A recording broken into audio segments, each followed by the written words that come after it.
Hello my dear aspirants, welcome to Roy academy learning point YouTube channel. বন্ধুরা, সম্প্রতি যে RPF constable পরীক্ষা হলো তার 2 মার্চ 2025-এর সেকেন্ড শিফটের সবকটি জেনারেল অ্যাওয়ারনেসের কোশ্চেন এই ভিডিওতে তোমাদের প্রোভাইড করব। এটি আপকামিং রেলের, এনটিপিসি, গ্রুপ ডি সব পরীক্ষার জন্য গুরুত্বপূর্ণ, তাই প্রথম থেকে শেষ পর্যন্ত ভিডিওটি দেখবে, ঠিক আছে? আর আমাদের চ্যানেলে নতুন হয়ে থাকলে চ্যানেলটিকে সাবস্ক্রাইব করার পরে পাশে আসা বেল আইকনটিকে অল অপশনে সেট করে নেবে। তো চলো সরাসরি আমরা জেনারেল অ্যাওয়ারনেসের সেকশনে চলে যাব। দেখো, এই শিফটের যে ম্যাথ রিজনিং অলরেডি আমি সমাধান করে দিয়েছি, তার প্লেলিস্টের লিংক ভিডিওর নিচে ডেসক্রিপশন বক্সে পেয়ে যাবে, সেখান থেকে এই ভিডিওটি দেখার পরে ওগুলো দেখে নিও। তো জেনারেল অ্যাওয়ারনেসের সেকশনে চলে এসেছি, এটাকে একটু জুম করে সেট করে নিই, ঠিক আছে? আচ্ছা, তো প্রথম প্রশ্ন 71 নম্বর বলেছে, ভারতের প্রাথমিক অর্থনৈতিক পরিকল্পনায় ব্যাপকভাবে গৃহীত কোন কৌশলটি শিল্পনীতির একটি উল্লেখযোগ্য বৈশিষ্ট্য ছিল, যার লক্ষ্য ছিল বিদেশি নির্ভরতা হ্রাস করা? তো আমদানি বিকল্প। আমদানি বিকল্প কৌশলটি শিল্পনীতির একটি উল্লেখযোগ্য বৈশিষ্ট্য ছিল, যার লক্ষ্য ছিল বিদেশি নির্ভরতা হ্রাস করা, ঠিক আছে? আর এটি তোমার ভারতের প্রাথমিক অর্থনৈতিক পরিকল্পনায় ব্যাপকভাবে গৃহীত কৌশল, আমদানি বিকল্প, ঠিক আছে? নেক্সট 72 নম্বর, 2021-এ ভারতের আবহাওয়া দপ্তর অনুযায়ী ভারতে গড় বার্ষিক বৃষ্টিপাত কত? 119 সেমি হলো গড় বার্ষিক বৃষ্টিপাত 2021-এ ভারতের আবহাওয়া দপ্তর অনুযায়ী। এবারে 73 নম্বর, ভারতীয় সংবিধানের রাজ্যের কর্মপদ্ধতির নির্দেশক নীতিসমূহের কোনটি নাগরিকদের জন্য নয়? তো পর্যাপ্ত জীবিকা অর্জনের অধিকার, এটা তোমার নির্দেশক নীতিসমূহের নাগরিকদের জন্য নয়। নাগরিকদের জন্য কোনগুলি? সমান কাজের জন্য সমান বেতন, শোষণের বিরুদ্ধে শিশু ও যুবকদের সুরক্ষা, জনসমাজে অবন্টিত পার্থিব সম্পদের মালিকানা। নেক্সট 74 নম্বর, ভারত সরকারের কোন প্রকল্পটি অসাধারণ অবদান রাখা প্রাক্তন ক্রীড়াবিদদের এককালীন অর্থ সাহায্য প্রদান করে? তো পণ্ডিত দীনদয়াল উপাধ্যায় জাতীয় কল্যাণ তহবিল। ক্রীড়াবিদদের জন্য পণ্ডিত দীনদয়াল উপাধ্যায় জাতীয় কল্যাণ তহবিল তোমার এককালীন সাহায্য প্রদান করে, ভারত সরকারের এই প্রকল্পটি, ঠিক আছে? পণ্ডিত দীনদয়াল উপাধ্যায় জাতীয় কল্যাণ তহবিল প্রকল্প। এবারে আমাদের 75 নম্বর, অশোকের শাসনামলে গুপ্ত সাম্রাজ্যের রাজধানী কি ছিল? তো এখানে কোশ্চেনটাই ভুল আছে। দেখো, অশোক তো গুপ্ত সাম্রাজ্যের সময় ছিলই না, অশোক ছিল মৌর্য সাম্রাজ্যের সময়, ঠিক আছে? অশোক ছিল মৌর্য সাম্রাজ্যে। তো অশোকের শাসনামলে মৌর্য সাম্রাজ্যের রাজধানী কি ছিল? হবে, গুপ্ত হবে না, ঠিক আছে? তো মৌর্য সাম্রাজ্যের রাজধানী উজ্জয়িনী না পাটলিপুত্র ছিল, ঠিক আছে? তো যারা পিডিএফ নিয়েছো তারা কারেকশন করে নিও, আর যারা নাওনি তারা নিতে পারো। 36টা শিফটে পরীক্ষা হয়েছিল, তার পিডিএফ মানে 120টা করে কোশ্চেন প্রতিটা শিফটে। তো পিডিএফ নেওয়ার জন্য 41 টাকা গুরুদক্ষিণার মাধ্যমে তোমরা নিতে পারবে, ঠিক আছে? নিচে যে স্ক্রিনে নাম্বারটা দেখতে পাচ্ছ ওই নাম্বারে হোয়াটসঅ্যাপ অথবা কল করবে, কিভাবে পেমেন্ট করে নেবে সেটা জানিয়ে দেওয়া হবে। আর আমাদের ম্যাথ রিজনিং এর চ্যাপ্টার ওয়াইজ কোর্স রয়েছে, সেটা যদি নিয়ে নাও তাহলে তোমাদের আপকামিং এক্সামের জন্য হেল্প হবে। যেমন আরপিএফ কনস্টেবলের আগে যারা নিয়ে সেই কোর্স কমপ্লিট করেছে তারা কিন্তু ম্যাথ রিজনিং এ খুব ভালো মার্কস পেয়েছে, ঠিক আছে? অনেক অ্যাটেম্প করেছে। এবারে দেখো 76 নম্বর বলেছে, দেশে অভ্যন্তরীণ জল পরিবহন আইডব্লিউটি উন্নত করার জন্য জাতীয় জলপথ আইন 2016 এর অধীনে ড্যাশটি জলপথকে জাতীয় জলপথ হিসাবে ঘোষণা করা হয়েছে। 111টি জলপথকে জাতীয় জলপথ আইন 2016 এর অধীনে জাতীয় জলপথ হিসাবে ঘোষণা করা হয়েছে। এবারে আমাদের 77 নম্বর, স্বাধীনতার সময় ভারতের অর্থনীতির প্রধান বৈশিষ্ট্য কি ছিল? মূলত কৃষি প্রধান ছিল ভারতের অর্থনীতির প্রধান বৈশিষ্ট্য। নেক্সট দেখো 78 নম্বর, খান আব্দুল গফর খান, যিনি রেড শার্ট নামে পরিচিত অহিংস বিপ্লবীদের সংগঠন প্রতিষ্ঠা করেছিলেন, তিনি ড্যাশ নামে পরিচিত? তো সীমান্ত গান্ধী নামে পরিচিত ছিলেন খান আব্দুল গফর খান। 79 নম্বর, নিম্নলিখিত স্থানগুলির মধ্যে কোনটি ভারতীয় রেলওয়ের দক্ষিণ মধ্য অঞ্চলের সদর দপ্তর হওয়ার গুরুত্ব বহন করে? তো এদিকে আর একটু সরাতে হবে, গুরুত্ব বহন করে, ঠিক আছে? তো কোনটি? সেকেন্দ্রাবাদ। দক্ষিণ মধ্য অঞ্চলের তোমার ভারতীয় রেলওয়ের দক্ষিণ মধ্য অঞ্চলের সদর দপ্তর কোথায়? সেকেন্দ্রাবাদে। নেক্সট 80 নম্বর, নিচের কোন সংবিধান সংশোধনী আইনটি ভারতের সংবিধানে নবম তফসিলকে যুক্ত করেছে? তো প্রথম সংবিধান সংশোধনী আইন।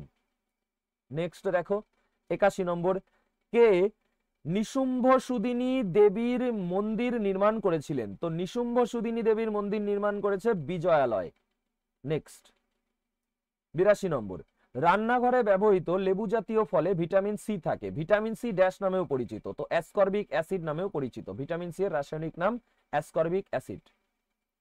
এবারে 83, 2024 সালের অক্টোবরে ভারতের ন্যাশনাল স্টক এক্সচেঞ্জ এনএসই কোন মাইলফলক অর্জন করেছিলেন? তো 20 কোটি ক্লায়েন্ট কোড, ঠিক আছে, 20 কোটি ক্লায়েন্ট কোড অর্জন করেছে ভারতের ন্যাশনাল স্টক এক্সচেঞ্জ 2024 সালের অক্টোবরে। নেক্সট 84 নম্বর, সাধারণত অপর্যাপ্ত আয়ের ফলে কোন ধরনের দারিদ্র্যকে বিবেচনা করা হয়? চরম দারিদ্র্যকে বিবেচনা করা হয়। নেক্সট 85 নম্বর, আন্দামান ও নিকোবর গোষ্ঠীর বৃহত্তম দ্বীপটি হলো ড্যাশ? মধ্য আন্দামান। নেক্সট, নানা সাহেবের সর্বাধিনায়ক মানে কমান্ডার ইন চিফ কে ছিলেন? তাতিয়া টোপি ছিলেন নানা সাহেবের সর্বাধিনায়ক বা কমান্ডার ইন চিফ। নেক্সট 87 নম্বর, ভারতীয় সংবিধানের অনুচ্ছেদ 164 এ মুখ্যমন্ত্রীর নিয়োগ সম্পর্কে কি বলা হয়েছে? মুখ্যমন্ত্রী রাজ্যপাল কর্তৃক নিযুক্ত হবেন, এটা বলা হয়েছে। ঠিক আছে, নেক্সট 88 নম্বর, 1917 সালে কোন আইরিশ মহিলা অ্যানি বেসান্ত এবং সরোজিনী নাইডুর সাথে মহিলাদের মধ্যে সচেতনতা আনার জন্য মাদ্রাজের আডিয়ারে উইমেন্স ইন্ডিয়ান অ্যাসোসিয়েশন মানে WIA প্রতিষ্ঠা করেছিলেন? তো মার্গারেট কাজিন্স তোমার অ্যানি বেসান্ত এবং সরোজিনী নাইডুর সাথে 1917 সালে কি করেছিলেন? মহিলাদের মধ্যে সচেতনতা আনার জন্য মাদ্রাজের অ্যাডিয়ারে উইমেন্স ইন্ডিয়ান অ্যাসোসিয়েশনের প্রতিষ্ঠা করেছিলেন। কে করেছিলেন? মার্গারেট কাজিন্স, আইরিশ মহিলা। ঠিক আছে, এবার দেখো 89 নম্বর, কোন আন্তর্জাতিক উদ্যোগের লক্ষ্য 2030 সালের মধ্যে সৌরশক্তি খাতের তোমার $1000 বিলিয়ন বিনিয়োগ সংগ্রহ করা? তো ইন্টারন্যাশনাল সোলার অ্যালায়েন্স মানে আইএসএ এর বা ইন্টারন্যাশনাল সোলার অ্যালায়েন্সের লক্ষ্য হলো 2030 সালের মধ্যে সৌরশক্তি খাতের জন্য $1000 বিলিয়ন বিনিয়োগ সংগ্রহ করা। ঠিক আছে, চলো নেক্সট। এবারে আমাদের 90 নম্বর, 2024 সালের 11 নভেম্বর কে ভারতের 51তম প্রধান বিচারপতি হিসাবে দায়িত্ব গ্রহণ করেন? তো বিচারপতি সঞ্জীব খান্না। নেক্সট 1857 সালের বিদ্রোহের সময় কোন অওধ সামরিক পুলিশ ক্যাপ্টেনকে তার ভারতীয় অধীনস্থরা সুরক্ষা দিয়েছিলেন? তো ক্যাপ্টেন হার্সিকে। দেখো 1957 সালের বিদ্রোহের সময় ক্যাপ্টেন হার্সিকে, ঠিক আছে, ক্যাপ্টেন হার্সিকে ভারতীয় অধীনস্থরা সুরক্ষা দিয়েছিলেন। আচ্ছা, নেক্সট 92 নম্বর, অনুচ্ছেদ 45 শিশু শিক্ষা সংক্রান্ত কোন সাংবিধানিক সংশোধনী আইন দ্বারা সংশোধন করা হয়েছে? 86তম সংশোধনী আইন দ্বারা সংশোধন করা হয়েছে। নেক্সট 93 নম্বর, 2024 সালের গ্রীষ্মকালীন অলিম্পিকে স্বাধীনতার পর কে প্রথম ভারতীয় হিসেবে একটি অলিম্পিকে 2টি পদক জিতেছেন? তো মনু ভাকের 2024 সালের গ্রীষ্মকালীন অলিম্পিকে কি করেছে? 2টি পদক জিতেছে। ঠিক আছে, প্রথম ভারতীয় হিসাবে, স্বাধীনতার পর প্রথম ভারতীয় হিসাবে এটা। তারপরে দেখো তোমার 94, 2024 সালের সেপ্টেম্বরে কোন দেশটি তার বার্ষিক সামরিক কুচকাওয়াজের সময়ে একটি সম্পূর্ণ নতুন এবং শক্তিশালী আত্মঘাতী ড্রোন শাহেদ 136B এর উদ্বোধন করেছিল? তো ইরান তোমার এই ড্রোনের উদ্বোধন করেছে, শাহেদ 136B, সেপ্টেম্বরে 2024 সালের। এবারে দেখো 95, তাপগতিবিদ্যা সংক্রান্ত তাপমাত্রা পরিমাপের জন্য কোন এসআই একক ব্যবহার করা হয়? তো কেলভিন, তাপমাত্রা পরিমাপের এসআই একক কেলভিন। নেক্সট আমাদের 96, ভারতীয় রেলপথের ট্র্যাকগুলির প্রস্থের ভিত্তিতে ব্রড গেজের রেলগুলির মধ্যে দূরত্ব কত? 1.676 মিটার। ঠিক আছে, নেক্সট 97, BCG ভ্যাকসিন আবিষ্কারের প্রায় 1 শতাব্দী পরে 2024 সালে লঞ্চ হওয়া M72 by AS01E vaccine candidate কোন রোগের বিরুদ্ধে কার্যকরী? তো যক্ষা রোগের বিরুদ্ধে কার্যকরী হলো তোমার 2024 সালে লঞ্চ হওয়া M72 বাই AS01E বা /AS01E। নেক্সট 98, 2024 সালের অক্টোবরে অনুষ্ঠিত মুদ্রানীতি কমিটির মানে MPC বৈঠকে RBI FY25 মানে ফিনান্সিয়াল ইয়ার 2025 জন্য কত মুদ্রাস্ফীতি অনুমান করেছে? 4.5% মুদ্রাস্ফীতি অনুমান করেছে। নেক্সট, এটা হলো দারিদ্র কি? দারিদ্র হলো খাদ্য, বস্ত্র ও বাসস্থানের মতো সাধারণ চাহিদা পূরণের অক্ষমতা। নেক্সট 100 নম্বর, অক্টোবর 2024 অনুযায়ী ভারতের নগদ সুরক্ষিত অনুপাত CRR হলো 4.5%। নেক্সট 101 নম্বর, 2024 সালের সেপ্টেম্বরে সমৃদ্ধির জন্য Indo Pacific economic framework IPEF এর অধীনে ভারত স্বাক্ষরিত চুক্তিগুলির মধ্যে কোন ক্ষেত্রটি নেই? সামরিক সহযোগিতা ক্ষেত্রটি নেই। তাহলে IPEF মানে ইন্দো প্যাসিফিক ইকোনমিক ফ্রেমওয়ার্কের অধীনে ভারত স্বাক্ষরিত চুক্তিগুলির মধ্যে কি কি আছে? ক্লিন ইকোনমি আছে, ফেয়ার ইকোনমি আছে, আর IPEF ওভার আর্চিং ব্যবস্থা রয়েছে। ঠিক আছে, তো আরো কি কি আছে সেটা পড়ে নেবে, তোমরা গুগলে সার্চ করলে পেয়ে যাবে। 102 নম্বর, এবার কোন সালে জ্যোতিবা ফুলে মেয়েদের জন্য একটি বিদ্যালয় চালু করেন যা দেশের প্রথম বালিকা বিদ্যালয় ছিল? 1848 সালে। নেক্সট 103 নম্বর, জিগলার নাট্টা অনুঘটকটি ড্যাশের জন্য ব্যবহৃত হয়? তো পলিমারাইজেশন বিক্রিয়ার জন্য জিগলার নাট্টা অনুঘটক ব্যবহৃত হয়। নেক্সট